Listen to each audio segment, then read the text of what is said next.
I remember sitting across from a charming gentleman at a small cafe when I was 79. My palms felt a little clammy, my heart fluttered in a way I hadn't experienced since my younger days, and I realized I was on my first real date in almost 3 decades. It felt both exhilarating and terrifying. I'd been widowed for several years, and for the longest time, I assumed that romance was simply off the table for me. After all, isn't that what people say? That once you're past a certain age, the romantic chapter of your life is done?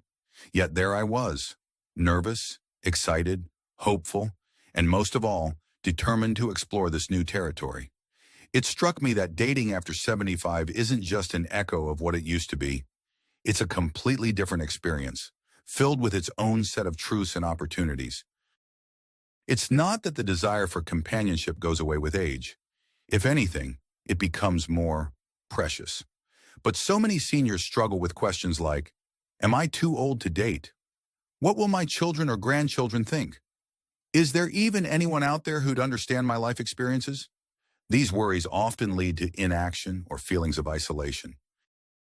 And isolation, especially in our golden years, can be devastating to both our emotional well-being and physical health.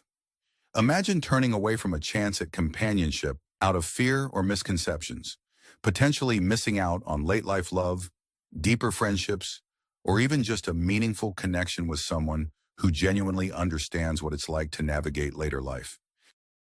The stakes are high because loneliness can creep in faster than we realize. If you're not careful, you could end up spending years longing for the warmth of another human being, thinking that door is closed forever. It's a tragic loss when we assume we're past our prime. Yet if we approach senior dating with knowledge, self-awareness, and an open heart, we can discover a whole new world of possibility. In the next few moments, we'll explore 5 truths most seniors don't know about dating after 75. 5 perspectives that could truly change how you see yourself and what's possible in your romantic life.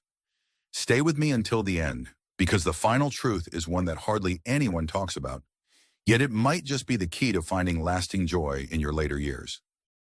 After decades of talking to people in their 70s, 80s, and beyond, some married for the second or even third time, others happily single but exploring companionship, I've noticed patterns and insights that rarely get shared on mainstream platforms. They are backed not just by personal stories, but by the collective wisdom of older adults who've taken a leap of faith. Before we dive in, I want you to know you're among friends here. We're all figuring out this stage of life together. If you haven't already, consider subscribing and turning on notifications so we can continue exploring these important senior topics as a community. And if at any point something I say resonates with you, type 1 in the comments below. If you disagree, or if it just doesn't ring true for you, type 0. Your feedback helps guide future conversations, ensuring we support one another in this journey. Now let's talk about these 5 truths that make dating after 75 so different and, I believe, so potentially wonderful. Truth number 1, your relationship goals change, and that's a good thing. One of the biggest misconceptions about dating later in life is that we're all looking for the same type of partnership we had in our younger days. People often say, if you're dating after 75, you must be searching for marriage. Or the opposite. You're only looking for a casual companion. The bold statement here is, you are allowed to define your own romantic path, and it might not resemble anything you've done before. The common misconception is that dating is about finding someone to settle down with permanently, just as you might have done decades ago. But that assumes your priorities and circumstances haven't changed. The truth is, most seniors find that what they want from a partner at this stage of life is different from what they wanted at 30, 40, or even 60. Some want a platonic friend to share meals and laughter. Others want genuine romance, complete with candlelit dinners and handwritten love notes. Still others want a travel companion, someone to go on cruises or road trips with, while keeping separate living arrangements. Think of John, 76. He spent 50 years married to his high school sweetheart, who passed away after a long illness. For years, he swore off dating because he assumed looking for a new wife would dishonor his late spouse's memory. But then he met Clara at a senior dance event. They hit it off, bonding over a shared love of jazz music. John realized he didn't want to replace his wife. He wanted a companion to enjoy life's little pleasures with, a stroll through the park, a date at a local concert, maybe the occasional weekend trip. When he gave himself permission to redefine dating on his own terms, he found a sense of peace and excitement he hadn't felt in years. The surprising insight is that you don't have to follow a traditional formula. If you don't want to merge finances, move in together, or tie the knot, you don't have to. If, on the other hand, you do want that level of commitment, it's perfectly valid. There's no one-size-fits-all solution. The key is to figure out what makes you most comfortable and fulfilled. How do you do that? Start by making a list of what you truly want: companionship, intimacy, friendship, adventure. Be as honest as possible. Then consider the practicalities. Do you want to preserve certain financial arrangements for your children? Do you prefer separate living spaces? There's no right or wrong answer. The important thing is to communicate openly once you start meeting potential partners, so you're both on the same page. When you embrace this freedom, you experience a profound emotional benefit: relief. All those pressures of doing it the right way vanish. Suddenly, you realize you can shape this new chapter to fit your current life stage. That realization can inject a fresh sense of hope and opportunity into your daily routine, reminding you that love can be flexible. Truth number 2, chemistry matters, but compatibility is king. So many people believe that if you feel a spark right away, those butterflies in your stomach, then everything else will fall into place. But the bold truth is, in your later years, a good spark without true compatibility is like a beautiful car with no engine. It might look nice, but it won't get you very far. One common misconception is that chemistry automatically implies long-term harmony. Younger people often rely on that initial burst of excitement, but for seniors, that immediate attraction, while fun, can be fleeting if you don't share deeper values or a compatible lifestyle. Picture Helen, 80, who met a charming man at a community luncheon. She felt an instant connection. He was witty, polished, and had the warmest smile. For the first few weeks, she was on cloud 9. But as they started spending more time together, she realized they had drastically different worldviews. She wanted to travel to see her grandchildren scattered across the country. He was perfectly content staying in one place, rarely seeing family. Their schedules and goals just didn't align. Despite the initial spark, their relationship fizzled out, leaving Helen disappointed. The surprising insight is that the true cornerstone of senior relationships is day-to-day harmony. Do you enjoy similar routines? Are you both morning people, or is one a night owl? Do you find joy in the same hobbies, or at least respect each other's passions? Are you comfortable spending quiet evenings reading side by side, or do you need more frequent social outings? These questions might sound mundane, but the small details of daily life often shape whether a relationship thrives or withers. A practical step to ensure compatibility is to ask direct questions early on. For instance, have a candid conversation about how you each envision your typical week or your future plans. You might say, "I like to start my day with a walk at 7 a.m., then have coffee with a neighbor. How about you?" Or, "I visit my grandchildren once a month. That's important to me. Is that something you'd be open to doing together?" When you identify whether your lifestyles mesh, you avoid heartache down the road. Embracing the idea that compatibility matters even more than initial chemistry offers a sense of security and peace. It reassures you that a relationship built on day-to-day alignment is more likely to bring sustained comfort, joy, and support. That's a tremendous emotional benefit because it feels stable rather than fleeting. It allows you to invest your time and energy into someone who genuinely fits into your life, rather than gambling on a short-lived spark. If you're still following along and finding these insights meaningful, take a moment to type 2 in the comments. And if you haven't yet subscribed or turned on notifications, I encourage you to do so. That way you won't miss the upcoming truths, especially the final one that hardly anyone talks about. Truth number 3, honesty about health and limitations is non-negotiable. Here's a statement that might ruffle some feathers. Avoiding discussions about your health or any physical limitations early on can spell disaster for a budding senior relationship. Many seniors believe if they reveal their health issues too soon, it might scare potential partners away. But the reality is, honesty is crucial to building trust and preventing misunderstandings. Consider Margaret, 78, who had struggled with arthritis for years. She managed it quietly, never wanting to appear weak. When she met a very active 82-year-old man named Hank, she feared sharing her condition would make her seem less attractive. Hank loved hiking and took a mile-long walk every morning. Margaret tried to keep up, even though it caused her pain. Eventually, she had to admit she wasn't physically capable of joining him on his more strenuous outings. Although Hank was understanding, it created tension because Margaret had initially led him to believe she was comfortable with all sorts of vigorous activity. They spent weeks dancing around the issue until Margaret finally confessed her daily struggles. The surprising insight is that sharing your health realities can actually deepen your bond if you're both open to adapting.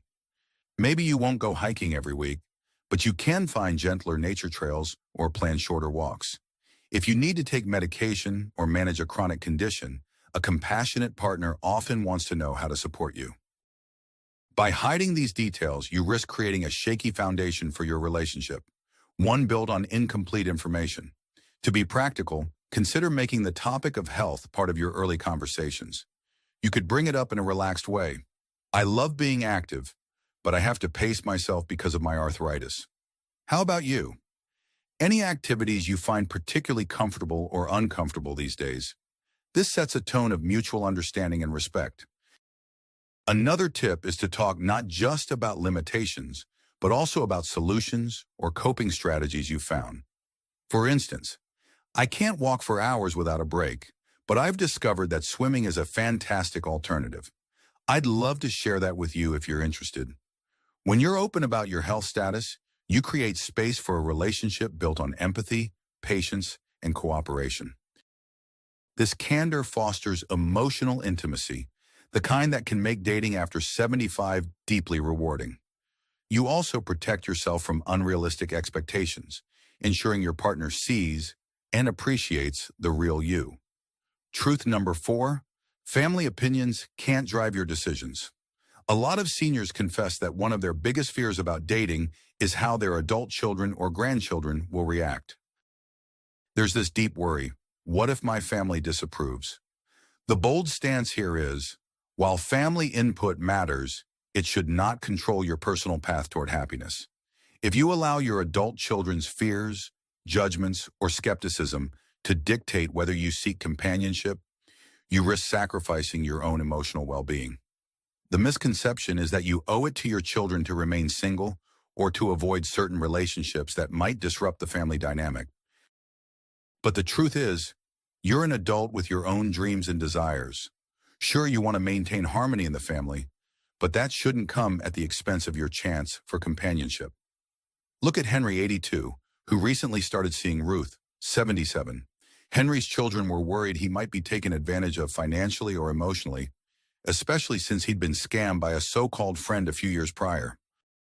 Instead of shutting down his budding relationship, Henry had a transparent conversation with his kids. He explained that he valued their concern, but also emphasized that he needed the freedom to make his own choices. Over time, he introduced them to Ruth in casual settings, and they saw for themselves that she was kind, genuine, and supportive.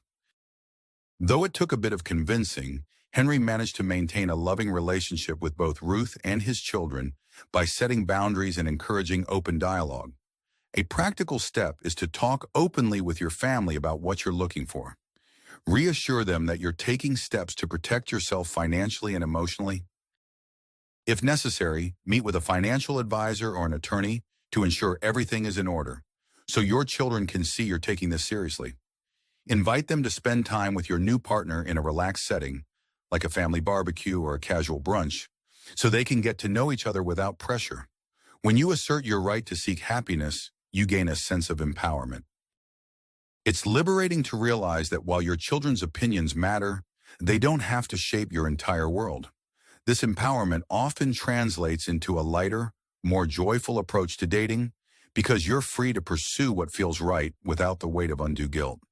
If you're still here, type 4 in the comments to let me know this resonates with you. And if you haven't subscribed yet, please do. It's a simple way to stay connected and support each other through these conversations. Truth number 5. Emotional vulnerability is the real secret weapon. This final truth is something most seniors rarely talk about. Being vulnerable, openly showing your feelings, fears, and hopes can be the most attractive quality at this stage of life. Many of us have decades of emotional armor built up. We've been through losses, disappointments, breakups, maybe the death of a spouse, or estrangement from family members. Over time, it's tempting to hide behind a persona of resilience. I'm fine, everything's under control. But true connection blossoms when we let another person see our authentic selves. The common misconception is that vulnerability equates to weakness, especially for older adults who were raised in a generation that prized stoicism. But the surprising insight is that vulnerability can actually be your superpower. When you let someone know you get lonely at night, or that you worry about outliving your savings, or that you sometimes feel insecure about your appearance, you invite the other person to be honest too. This mutual openness can create a bond that's deeper than any physical attraction or surface-level conversation. Consider Ruth, 77, who'd always put on a brave face around her friends and family. When she started dating again, she initially kept her guard up. She'd talk about her travels, her volunteer work, and her garden, but never about the sadness she felt returning to an empty house each evening. Then she met Albert, 80, who'd lost his wife to an illness just 2 years prior. On their second date, Albert admitted he sometimes felt guilty whenever he enjoyed himself, wondering if it meant he was forgetting his late wife. Touched by his honesty, Ruth found herself sharing her own fear, that she was damaged goods because she still wept on her late husband's birthday every year. Instead of pushing each other away, they formed a deeper connection, realizing both were navigating grief, healing, and the possibility of new love. How do you practice emotional vulnerability safely? Start small, share a modest worry or hope, then see how the other person responds. If they reciprocate with empathy, you can gradually open up more. This doesn't mean unloading your entire life story at once, but it does mean being willing to take a risk. The payoff can be incredible. A relationship where both people feel seen, heard, and truly understood. One that fosters genuine intimacy, even if you thought that was impossible at this stage of life. As we near the end of our journey through these 5 truths, take a moment to imagine how your life might transform if you embrace them. Suddenly, dating after 75 isn't a lonely endeavor filled with fear and uncertainty. It becomes an opportunity to redefine your relationship goals, ensure genuine compatibility, practice radical honesty about health, lovingly navigate family opinions, and ultimately open your heart in a way you might never have before. Remember that living these truths isn't about finding the one as fast as possible or proving anything to anyone. It's about discovering that love, connection, and companionship can look many different ways, and all of them are valid. When you allow yourself to see the possibilities rather than the limitations, hope emerges. You might begin to look forward to that next phone call, text message, or shared cup of coffee. You might catch yourself smiling when you recall a particularly sweet compliment or a quiet moment of understanding you shared with someone new. So how can you make these insights part of your daily life? Start by reflecting on which of the 5 truths resonated with you most. Are you someone who needs to redefine what dating looks like now? Or do you need to have a tougher conversation with family about respecting your choices? Maybe you want to practice letting go of the pressure to impress someone with physical health you don't really have, and instead be upfront about your limitations in a spirit of collaboration. As you think about these points, picture a day in your life when you feel free to explore a new relationship with confidence and openness. You wake up and instead of worrying about other people's expectations, you feel a spark of excitement at the thought of meeting or calling someone who genuinely appreciates you for who you are. You take a short walk, maybe with a slight ache in your knees, but you're honest about it and your partner understands. In the afternoon, you share a meal together, laughing about a silly memory from decades past. And in the evening, instead of dreading an empty house, you pick up the phone and say, "I was thinking about you. How was your day?" That's the kind of quiet, daily joy these truths can unlock if you let them. We'd love to hear from you. Leave a comment below sharing which of these 5 truths struck a chord for you. Are you planning on redefining your relationship goals? Maybe you're determined to have that honest conversation about health or to stand firm with your family's opinions. Your experiences and perspectives matter here, and they can inspire others who might be hesitating. Also, if you found any bit of this helpful, please hit that like button, subscribe if you haven't, and share this video with someone who might need to hear these messages. Every click, comment, and share helps us reach more seniors seeking hope, companionship, and new beginnings. The chance for renewed closeness, romance, or simply a caring companion in your later years is real. Don't let fear or assumptions keep you from embracing it. You have the power to change your story starting now, and who knows?